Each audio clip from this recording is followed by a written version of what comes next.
अस्सलाम वालेकुम class. Last time हम डिस्कस कर रहे थे प्रिपरेशन के मेथड। हमने अल्कीन्स क्लास को स्टार्ट किया हुआ था। हाइड्रोकार्बन्स में से अल्कीन्स को हमने जनरल अल्कीन्स की डिस्कशन की थी और इसके मेथड को प्रिपेयर किया था, किस तरह हम लेबॉर्ट्री के अंदर प्रिपेयर कर सकते हैं। ठीक, आज हम देखेंगे इसके फ़िज़िकल प्रॉपर्टीज़ कि अल्कीन फ़िज़िकली किस तरह बिहेव करते हैं। फिर देन हम देखेंगे इसके केमिकल बिहेवियर या केमिकल रिएक्टिविटी को देखेंगे। फ़िज़िकल बिहेवियर में देखें तो अगर अल्कीन्स को हम स्टडी करें फ़िज़िकल बिहेवियर के अंदर, अगर फ़िज़िकल अपीयरेंस देखें कि इसके जो फर्स्ट 3 मेंबर्स हैं, फर्स्ट मेंबर किससे स्टार्ट हो रहा है इसका? इथीन से। किससे? इथीन से, प्रोपीन, ठीक है, देन ब्यूटीन। ये सब के सब किस फॉर्म के अंदर हैं? गैसियस फॉर्म के अंदर, ठीक है, गैसियस की फॉर्म के अंदर होती हैं। जैसे नंबर ऑफ कार्बन्स बढ़ते जाएंगे फिजिकल अपीयरेंस क्या होगी, वो चेंज होती जाएगी। जब नंबर ऑफ कार्बन 5 से यानी कि पेंटीन से अगर हम स्टार्ट करें, पेंटीन से जब नंबर ऑफ कार्बन्स कितनी हो जाएंगे? Up to 15। कितने हो जाएंगे? 15। इसके दरमियान इसकी फिजिकल स्टेट क्या होगी? लिक्विड फॉर्म के अंदर। रीज़न क्या है? नंबर ऑफ कार्बन्स बढ़ते जाएंगे। नंबर्स ऑफ कार्बन्स बढ़ने से डेंसिटी बढ़ती जाएगी। डेंसिटी बढ़ने से क्या होगा? ये फिजिकल अपीयरेंस के लिए। अगर इससे ज़्यादा हो जाए, यानी कि C16 से अप टू कोई लिमिट नहीं है, 100 हो जाए, 1000 हो जाए, C16 से ऊपर जितने भी कार्बन्स की चेन में आ जाएंगे तो उसकी स्टेट क्या होगी? सॉलिड होगी। कितनी हो? क्या होगी? सॉलिड होगी। ठीक है। और अगर सॉल्युबिलिटी देखें, सॉल्युबिलिटी नेक्स्ट कैरेक्टरिस्टिक्स इसकी फिजिबिलिटी,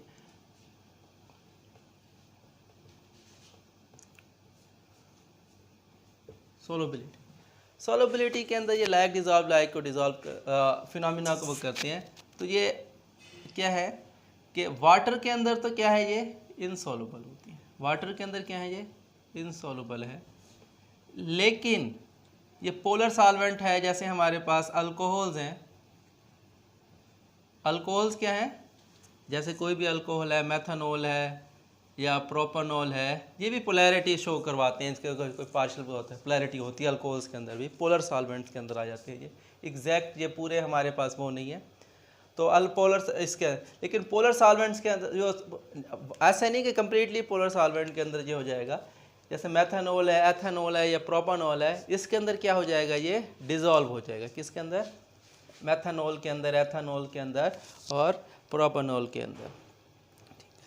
इसकी क्या होती है कि जो हमारे अल्कीन्स होती हैं, इसकी कैरेक्टरिस्टिक स्मेल्स होती है।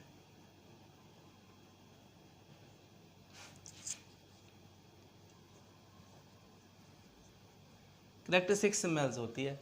एथीन की या प्रोपीन की या ब्यूटीन की लेंगे, हर एक की कैरेक्टरिस्टिक स्मेल होगी। हम स्मेल से आइडेंटिफाई भी कर सकते हैं कि ये कौन सी अल्कोहल इसके अंदर है। ठीक है, और कैरेक्टरिस्टिक स्मेल है इसके अंदर। हम ये देखते हैं कि जब ये बर्न करती है तो इसका जो फ्लेम होगा वो क्या होगा?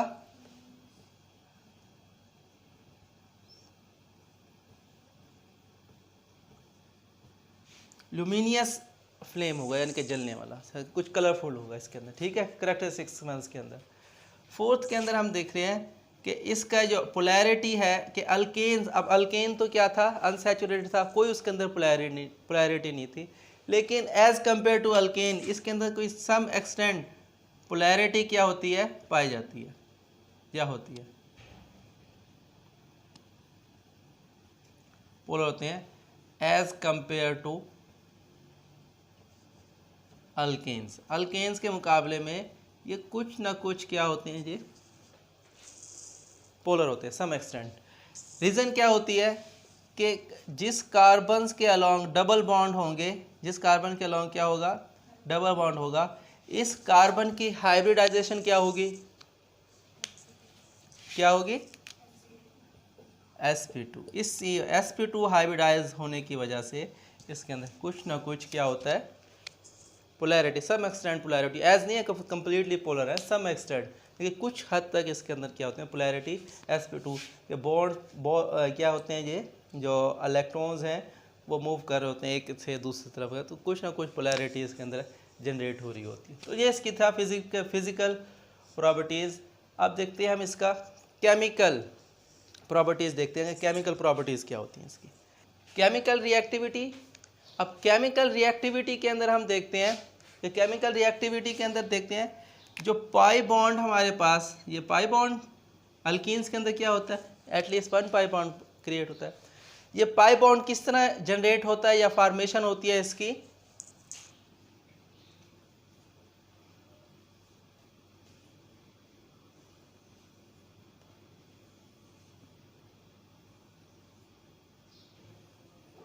किस तरह क्रिएट होता है, ये साइड बाय साइड लाइन यानी कि पैरेलल ओवरलैपिंग होती है। क्या होती है, पैरेलल ओवरलैपिंग।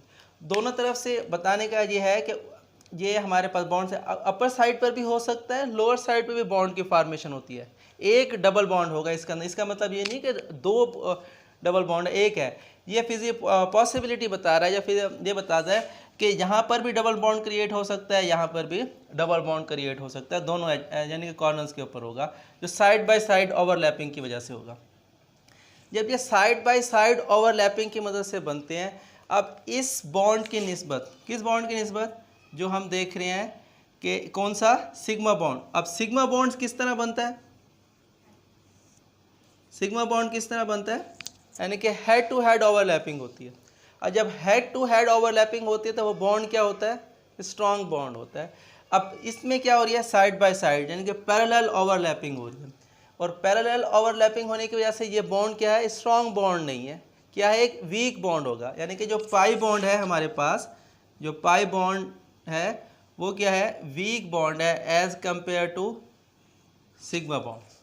जब वीक बॉन्ड है, सिग्मा बॉन्ड है, इसको तोड़ना भी क्या है, आसान है एज कंपेयर टू हमारे पास सिग्मा बॉन्ड की मदद, तो इसको इजीली तोड़ सकते हैं, इजीली ब्रेक डाउन हो सकता है। इसलिए हमारे पास रिएक्शंस क्या होगा, रिएक्टिविटी अल्कीन्स की ज़्यादा होगी एज कंपेयर टू अल्केन्स के अंदर, यानी कि अल्केन्स और अल्कीन्स में से देखें तो यहाँ पर इसकी रिएक्टिविटी ज़्यादा होगी।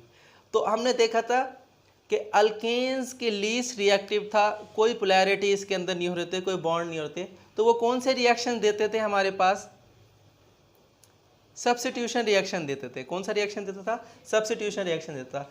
लेकिन जो हमारे पास अल्कीन्स हैं वो कौन से रिएक्शंस देंगे, एडिशन रिएक्शन देंगे। कौन से रिएक्शन देंगे, एडिशन रिएक्शन देंगे। और एडिशन रिएक्शन में भी कौन से रिएक्शन देंगे, ज़्यादातर इलेक्ट्रोफिलिक एडिशन रिएक्शन।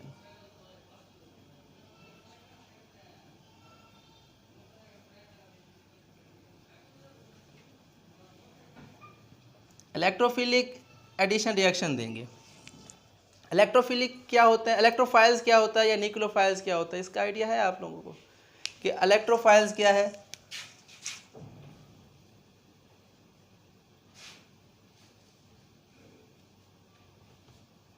और न्यूक्लियोफाइल्स क्या है। ये 2 टर्म्स हैं ऑर्गेनिक केमिस्ट्री में, हम बड़ी फ्रीक्वेंटली से यूज़ करते हैं कि इलेक्ट्रोफाइल और न्यूक्लियोफाइल, इसका आपको पता होना चाहिए कि इलेक्ट्रोफाइल्स क्या है, न्यूक्लियोफाइल्स क्या है। इलेक्ट्रोफाइल मीन क्या है कि ऐसी स्पीसीज जो इलेक्ट्रॉन लविंग हो,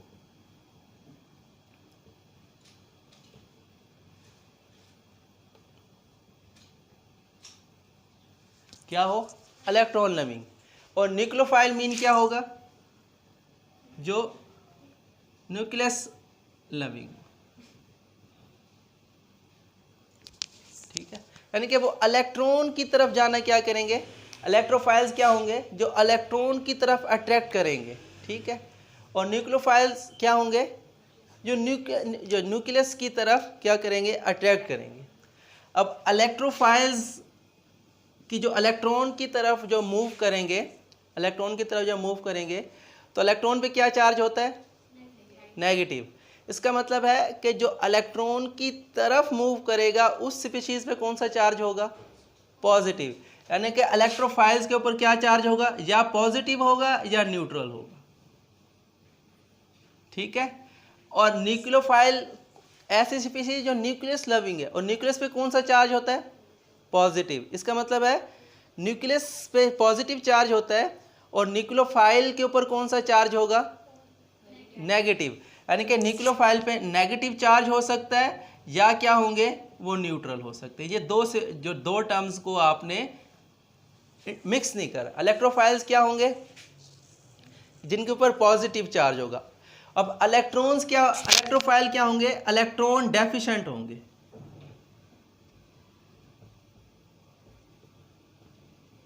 इलेक्ट्रॉन्स डेफिशिएंट हो, यानी कि इलेक्ट्रॉन्स की कमी होगी, इलेक्ट्रॉन्स को पूरा करने के लिए वो इलेक्ट्रॉन की तरफ मूव करेंगे, वो स्पीशीज। और न्यूक्लियोफाइल के ऊपर क्या होगा कि उसके ऊपर इलेक्ट्रॉन क्या होंगे, ज़्यादा होंगे, एक्सेस के अंदर होंगे इलेक्ट्रॉन, दो चीज़ों के अंदर, ठीक है। आपने इन दो टर्म्स को इंटरमिक्स नहीं करना। अब इस हमारी जो डिस्कशन हुई है इलेक्ट्रोफाइल वाली और न्यूक्लियोफाइल वाली, इसकी मदद से आप बता सकते हैं कि हमारे एग्जाम्पल के तौर पे आप देखें ना, अगर हमारे पास H पॉजिटिव है तो ये क्या है, H पॉजिटिव है तो ये क्या होगा, हमारे पास इलेक्ट्रोफाइल होगा। एग्जाम्पल अगर हम कह रहे हैं जहन के अंदर, अगर OH नेगेटिव होगा तो ये क्या है, न्यूक्लियोफाइल है। क्या है, न्यूक्लियोफाइल है। आगे मैं आपको बताऊंगा न्यूक्लियोफाइल और बेस में भी फ़र्क होता है, ठीक है। वो जब हम टॉपिक को डिस्कस करेंगे न्यूक्लियोफिलिक सब्स्टिट्यूशन रिएक्शन, तो वहाँ पे मैं एक पॉइंट आपको बताऊंगा कि न्यूक्लियोफाइल क्या होता है और बेस क्या होता है। दोनों पे नेगेटिव चार्ज होता है, कि अगर कोई नेगेटिव चार्ज बेस के तौर पे कब एक्ट करेगा और न्यूक्लियोफाइल के तौर पे कब एक्ट करेगा, वो जब हम उसको टॉपिक को डिस्कस करेंगे तो फिर हम इसको डिस्कस करेंगे।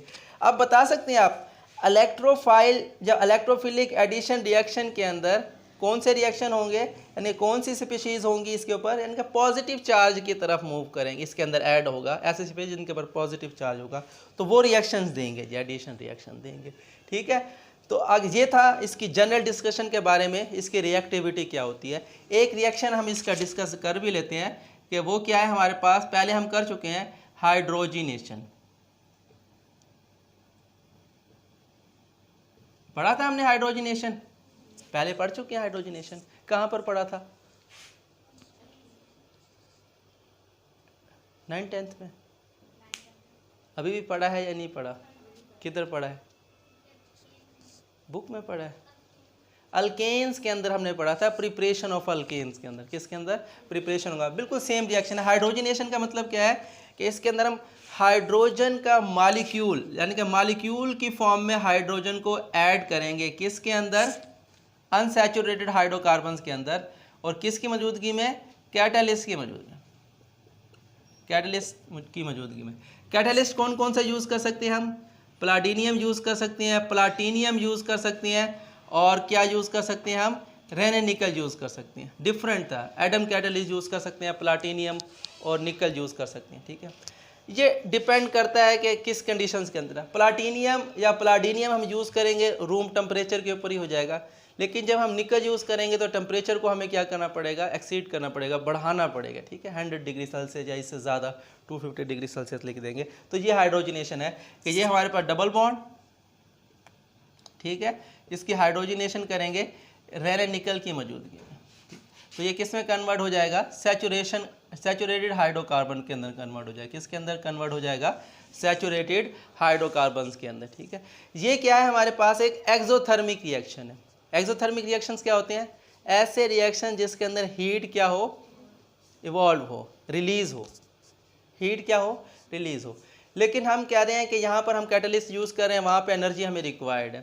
नो डाउट ये एक्सोथर्मिक रिएक्शन है, लेकिन हमें इनिशिएट करवाने के लिए, रिएक्शन को स्टार्ट करवाने के लिए हमें किसकी ज़रूरत होती है, हीट।